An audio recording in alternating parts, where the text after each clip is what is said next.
this hour, we're doing a very special focus, and it is on climate change and, of course, the floods in KwaZulu-Natal. So today, we've got our reporters all over the place. Simphiwe Ncongwane is in Umgababa. Chriselda Lewis is in Ntuzuma, that's where she's based, and Bongani Gema is in Durban. So we have the province covered. We've got all of our special reporters that are out and about today. Let me begin with Simphiwe. Simphiwe, good morning to you. Talk to us about the area that you're in and how badly affected it was for these in the flooding.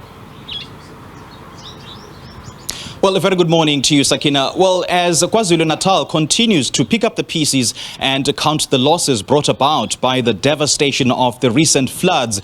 Now, the small community of Tanganya in Umgababa, south of Durban, have been left with so many unanswered questions because of a phenomenon that they've never seen or heard of before. Now, this church, Leanne, behind me, physically moved from its initial location and moved downhill for about 30 meters to where it is now, without a single crack on the wall. Now, while other surrounding buildings have been completely destroyed by the recent floods. Well, some residents have looked at this through a Christian and I would say a religious point of view, and some climate experts say that it's a result of the disturbances in the slope, well, a shifting of tectonic plates, as it were. So we'll be speaking to some of the residents here about their experiences and where they've been moved and whether they've had any assistance from the government. We'll also be chatting to the councillor a little later on. A very good morning to you. I'm Simphiwe Ncongwane. We're coming to you live from Umgababa, south of Durban. We're going to move on to the other side now. We're going to Ntuzuma, where my colleague Chriselda Lewis is standing by. Chriselda, good morning.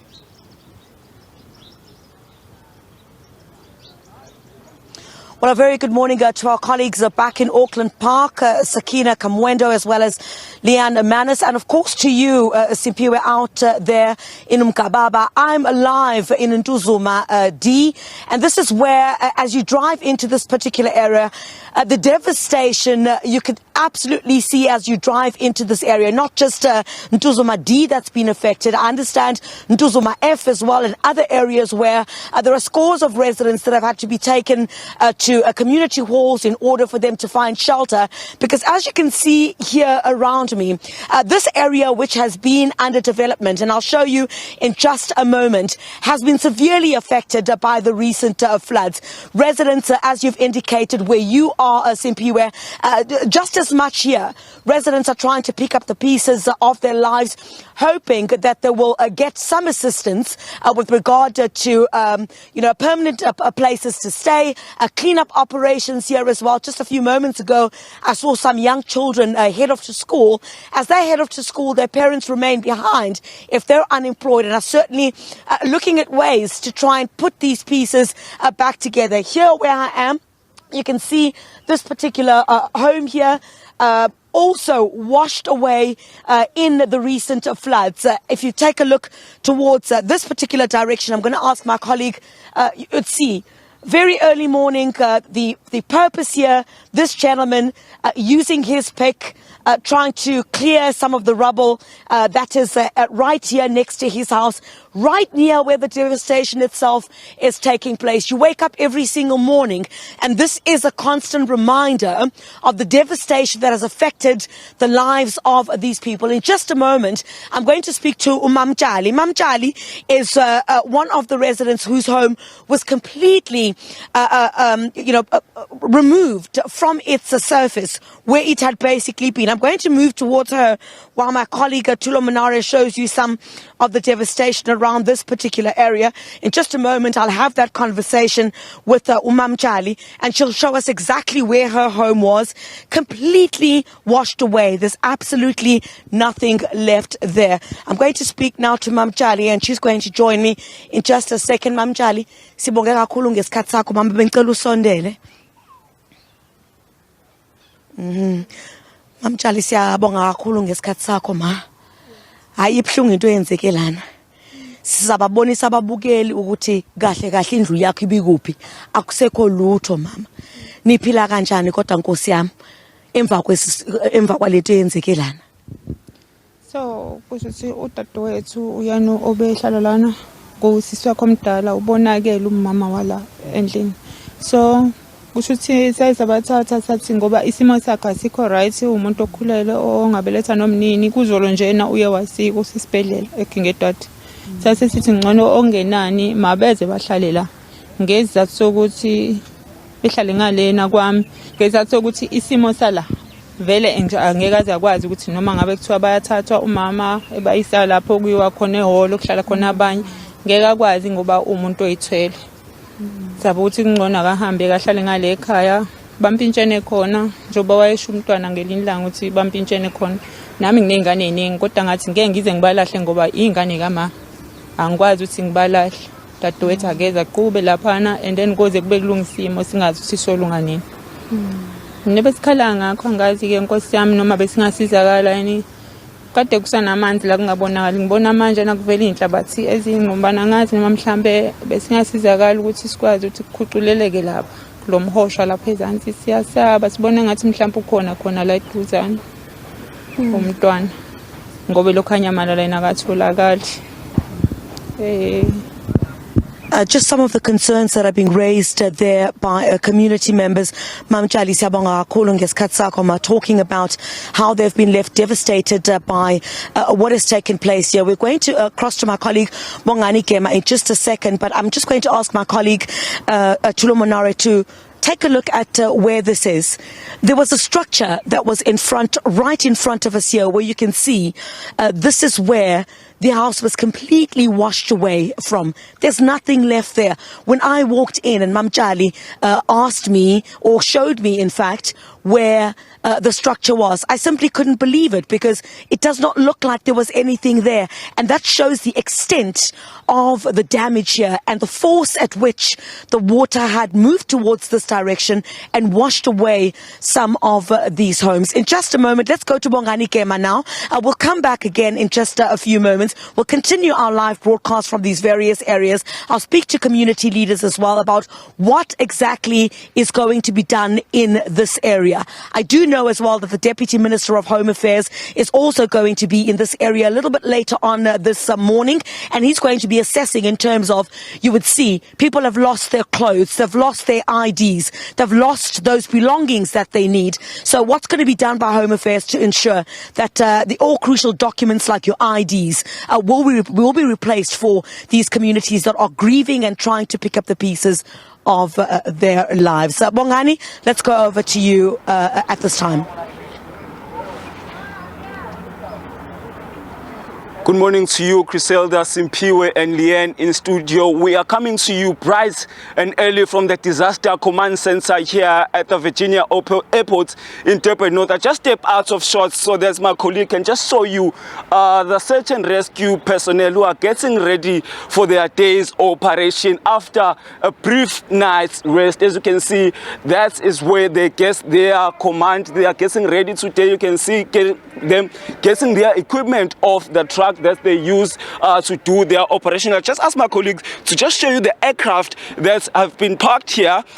Earlier when we arrived, you saw them just washing them off, so I guess they want to be clean for their operation today. Some of them getting coffee, you know, so they are all fit and ready with clean equipment to prepare for their day's mission. We've been fortunate enough to be part of their rescue missions. You'll remember this, we brought you a story in Umzinyati where they rescued a body from the Umzinyati fall. That body had to be airlifted from the waterfall up to the ground. But for a quick interview, let me just bring Dr. Imitias Suleiman, who's part of these operations here. His team is also based here at the Virginia Airport. Doc, thank you very much for your time. I've been part of the rescue operations in 2 separate incidents. I've met some of your team members out on the operation. Just briefly, bring us on speed in terms of the operations, how they are going. The operations are going well, but it's more about giving people hope. It's not so much about, it's not about recovery anymore. It's not about rescue anymore. It's more about recovery. For the last week or so, people have been waiting for closure. People, I mean, I've mentioned the story many times already, that ladies were sitting on the edge of the river in Inanda. And we asked them, what are you doing there? And they said they're waiting for bodies to float down so they can catch them. And that's the sentiment going throughout the different areas. Inanda, Molweni, Dawsonhoek, many similar areas have been affected by major loss of life. And the numbers are far higher than that has been reported. And the teams, when they go there, people call you. They tell you, you know what, we saw your team. Are they coming down to my side? You know, we need to find my son. We need to find my daughter. It's more about giving hope. And they sort of realize, you know what, you're not going to recover anymore. In mud and in water, you're not going to recover anybody. But just the fact that you're going there gives people hope. And hope is about closure and giving person a dignified funeral. If the terrain is very tough, there's too much of mud there, there's too much of boulders, and in some cases, of course, we're finding bodies that are decomposed. So, you know, congratulations. It's not only gift of the givers. It's teams from everywhere that have come from Cape Town, Limpopo, Free State, Gauteng. You know, we thank everybody who did work in Easter weekend, the SAPS here, the Defence Force, the K9, everybody. This is a huge effort, and we thank everybody and their families for making a great sacrifice to unite the country, to work in the interest of the country and KZN. Briefly, Doc, before I let you go, you know, oftentimes we forget about the well-being of the personnel that we expect to bring our loved ones back home. I understand they are professional. Just speak to us maybe about their psychological mindsets now as they're going through this. A lot of people, you know, it's called secondary traumatization, where people go and help somebody else. But in the process, when they get emotionally involved, and that's the danger in this kind of work, when you're a policeman or a fireman, you know, a search and rescue personnel, the biggest danger is to get emotionally involved. I know when I take my teams to disaster zones all over the world, that's the first thing I brief them about. But they are human. You know, they get attached, they feel sorry, they feel the sadness. And I know my teams, when they were in Haiti, at one point they broke down. And the problem was, there was a school, there's 800 children died in a Catholic school and in the church. And all they did was bring out bodies to the extent that the dog got depressed. Can you understand that the dog got depressed because it was only getting bodies out? And to make the dog happy, they actually put one of their own people alive in the ground. So when the dog, they'd say find, and the dog found a live person, which is, you know, a mock-up thing. So the depression is difficult, and they, of course, they will need counseling if people are mature enough for that. The people themselves need counseling, but it's not the right time now. So yes, it can affect people working in this kind of situation, especially when you see so many bodies. Dr. Imitsya Suleiman, founder of Gift of the Givers, thank you very much for your time. So now, we also have Lifeline here, an organization that has partnered with the SABC to bring counseling, trauma counseling to affected people. I have with me the director of Lifeline, KZN Provincia, Dana Palan. Thank you very much for your time. Just briefly speak to us about the work that you do. Thank you so much. Lifeline Durban is basically an NPO based here in Durban. We affiliated to Lifeline South Africa.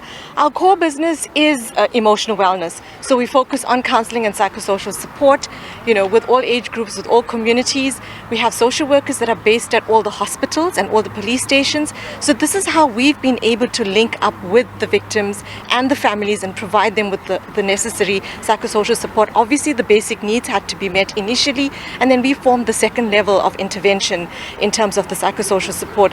But it was not just that was the victims and their families, but it was also the frontline workers.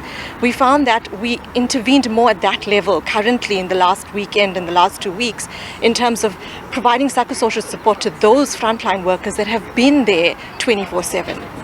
Now, we understand that the public broadcaster has partnered with the organization. Maybe speak to us about that partnership. Yes, thank you. That partnership exists on a national level. So we are extremely grateful for the CSI support from SABC and Lifeline National. We as Lifeline Centres are all affiliated to Lifeline South Africa. And this is how that sort of ripples through and that, you know, gets to the centres in terms of how we all benefit from this. Now, how can people who may want your assistance get in touch with you? So basically, we have a Lifeline Centre in every province. And here at Lifeline Durban, we're based in Morningside in Durban. We have a local crisis line as well as a national crisis helpline. Thank you very much for some. Well, that was Provincia Dapalan, who is the director of Lifeline KZN. Now, let me just step out of shot. My colleague will show you the personnel who are now getting ready, as I said, for their day's work. I guess that is a roll call to see if they are all here. They are all getting their command, being prepped for their day's work. You know, we are bringing you this broadcast as a day when today Officer Mjwaha is being laid to rest in Pietermaritzburg. You know, she was one of the officers who were part of the rescue mission in Pietermaritzburg. She had troubles breathing when she was busy in a river in the Henley Dam, and unfortunately she passed away. Also know there's K9 Leah also passed away in one of the operations. So I guess today is a hard day for them, but I guess they will continue with the work because that is what they are here for. Back to you in studio. All right, Bongani, thanks very, very much. We'll, of course, continue to cross over to Simphiwe as well as Chriselda. As we say, the focus this morning is on what is happening in KwaZulu-Natal, the rescue operations, and, of course, some of the stories of the aftermath of that disaster.